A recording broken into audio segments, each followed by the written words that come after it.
do you think LGUs should be still allocated confidential funds for the 2025 budget?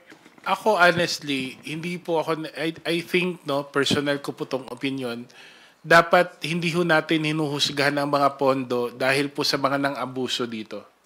We have to also learn, we must also be able to ascertain the usefulness of certain mechanisms with the merits, with the good that they are able to do. And the same is the case with confidential funds. May mga LGUs po na nakakatulong po ang confidential funds, especially kung may security threats po na nakaloob. At ayaw naman ho natin na gawing one size fits all lahat for all LGUs. So ano po ang pwede nating hakbang? Ang mga kinakailangan ho nating hakbang, katulad po ng mga nakaraan sa 19th Congress, i-really paigtingin natin ang mga guidelines sa paggamit ng confidential funds.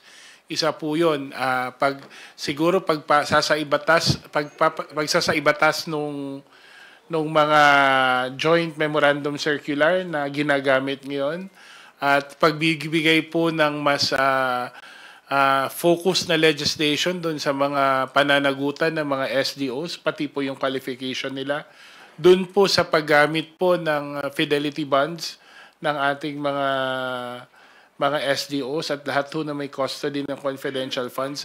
Marami po tayong natutunan na mga gaps, regulatory gaps, practices na kailangan pong ayusin doon po sa hearing natin ng Committee on Good Governance, and Public Accountability noong nakaraang Kongreso. At yan po siguro ang kailangan nating gawin. Hindi naman ho natin pwedeng alisin totally ang confidential funds, especially in some municipalities or LGUs or even agencies of government kung saan malaking tulong din po ito para sa mga ginagawa nilang mga aktibidades related to public order and security or even like anti-insurgency measures.